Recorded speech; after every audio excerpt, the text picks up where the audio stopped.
Einstein इस time पर वर्तमान में आइंस्टीन है। रासायनिक विज्ञान के जनक लेवाइजियर हैं। बायोलॉजी के जनक अरस्तु हैं, जिसमें से पहला भाग उसका जूलॉजी होता है, जिसके जनक अरस्तु जी ही हैं। बॉटनी जो वनस्पति विज्ञान है उसके जनक थियोफ्रेस्टस है। इतनी बात हम आपको नॉर्मली में बता दे रहे हैं। भौतिक विज्ञान किसे कहते हैं? जिन चीजों में ऊर्जा तथा द्रव्यमान के बीच के आपसी संबंध का ज्ञात होता है वह भौतिकी कहलाता है। E बराबर mc² से स्पीड होती है और स्पीड हमेशा 3 × 10⁸ ही होगी। इस तरीके से भौतिक विज्ञान मापन का अध्ययन होता है।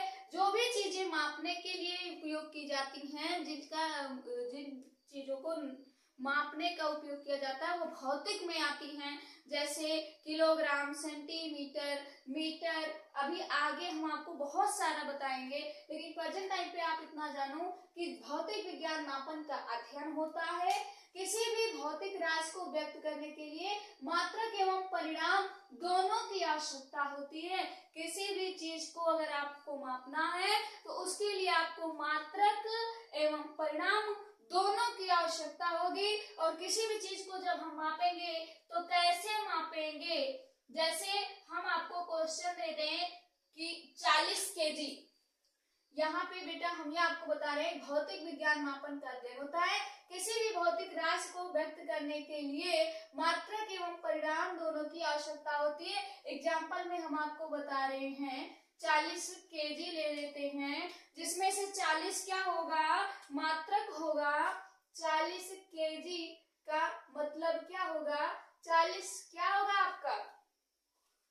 अभी मैंने बताया आपका 40 क्या होगा?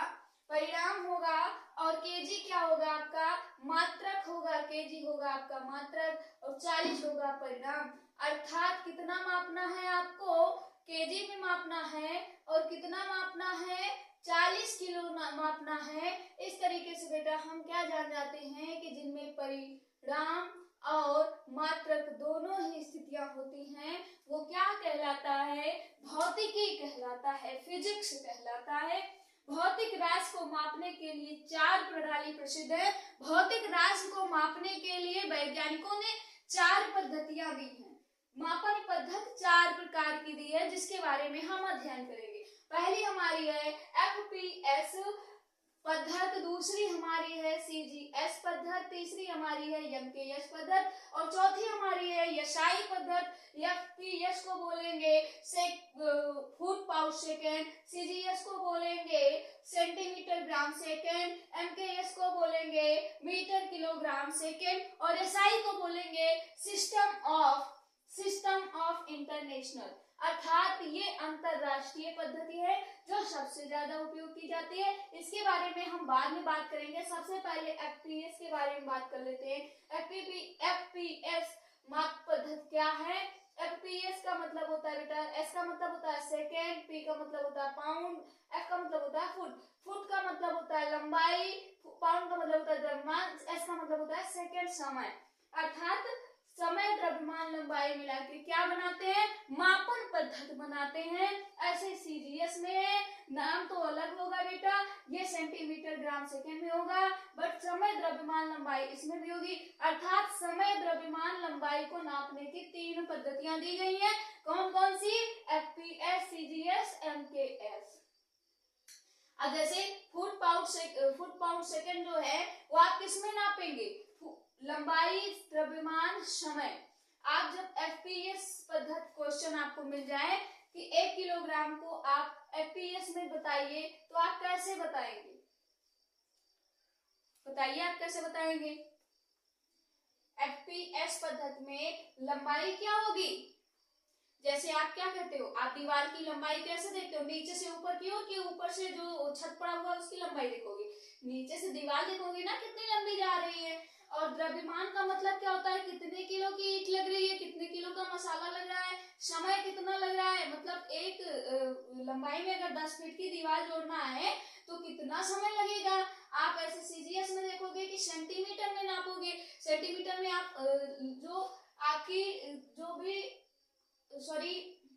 आपकी जो भी वैकेंसियां आती हैं उसमें जब लंबाई मांगी जाती है तो किसमें मापी जाती है, आपको किसमें मापा जाता है, लंबाई सेंटीमीटर में मापते हैं, ग्राम द्रव्यमान आपको भार में मापते हैं किलोग्राम में, लेकिन यहाँ पे द्रव्यमान की बात आ रही है, द्रव्यमान ग्राम में है यहाँ पे सीजीएस पद्धति में, तो आप क्या करोगे, सीजीएस पद्धति में द्रव्यमान जब ग्राम में है तो उसको कैसे मापोगे, तराजू से मापोगे या जो नया इलेक्ट्रिक तराजू है उससे नापोगे, इलेक्ट्रिक तराजू से ग्राम को नापोगे ना, सेकेंड समय। और यहाँ पे भी एमकेएस पद्धति में मीटर, लंबाई किसमें मापेगी, मीटर में मापेगी, जैसे सड़क मापने में किया जाता है, एमकेएस पद्धति सड़क को मापने के लिए सड़क को क्या सेंटीमीटर में नापेंगे, सड़क को अगर सेंटीमीटर में नापने लग गए तो फिर पता नहीं कितने दिन लग जाएंगे बनने में, इसलिए उसको किससे मापते हैं, मीटर से नापते हैं। किलोग्राम द्रव्यमान अर्थात वहां पे जो चीजें लग रही हैं, जैसे आपका वहां पे किलोग्राम में तो कोई चीज लगेगी नहीं सड़क को बनाने के लिए, लेकिन किलोग्राम किस चीज के लिए होता है, जैसे आपको आलू लाना है, चीनी लाना है, उसको ग्राम में तोलेंगे नहीं, उसको तो किलोग्राम में तोलेंगे ना, ग्राम में तोलेंगे तो आधा पौवा लेके आएंगे, लेकिन किलोग्राम में तोलेंगे तभी तो ज्यादा पाएंगे। और सेकेंड समय क्या होगा, जब ज्यादा तोलेंगे तो क्या होगा, समय कम लगेगा, और यहाँ पे कम तोला जा रहा है, समय अधिक लगेगा। यहाँ पे लंबाई द्रव्यमान समय, यहाँ पे समय बहुत ही कम लगेगा, पाउंड का मतलब पैसा भी होता है, पैसे को गिनने में कितना समय लगता है, बहुत ही कम समय लगता है, इसलिए हर पद्धति, हर मापन पद्धति अलग अलग चीजों के लिए होती है।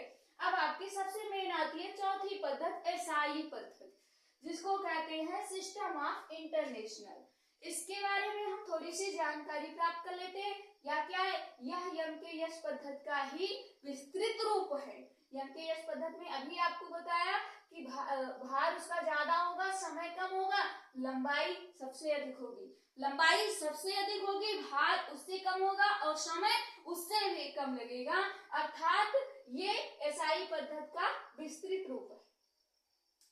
एमकेएस पद्धति एसआई पद्धति, एमकेएस पद्धति की एसआई पद्धति विस्तृत रूप है, जो कि सन 1971 ईस्वी में फ्रांस की राजधानी पेरिस में माप तोल के विभाग के अंतरराष्ट्रीय अधिवेशन में एसआई पद्धति को मान्यता मिली थी। आप यहाँ से क्वेश्चन पूछा जा सकता है आपसे कि एसआई पद्धति को मान्यता कब मिली और किसके द्वारा मिली, तो आप कह सकते हो सन 1971 ईस्वी में फ्रांस की राजधानी पेरिस ने माप तोल के विभाग के अंतरराष्ट्रीय अधिवेशन में उसको मान्यता दिलाई गई, अर्थात फ्रांस की राजधानी पेरिस में माप तोल के विभाग के अंतरराष्ट्रीय अधिवेशन में किसको मान्यता दिलाई गई, सिस्टम ऑफ इंटरनेशनल एसआई पद्धति को मान्यता दिलाई गई, जिसका एसआई प्रणाली के आधार पर 7 मूल राशियां हैं, जिनके लिए 7 मूल मात्रक हैं, शेष मात्रक है जो इन्हीं मूल मात्रकों से बने हुए हैं, उन शेष मात्रकों को व्युत्पन्न मात्रक कहते हैं,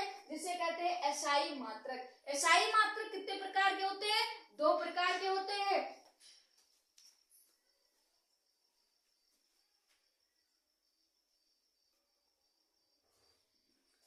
एसआई पद्धति बेटा 2 प्रकार के होते हैं, पहला होता है मूल मात्रक, दूसरा होता है संपूरक मात्रक।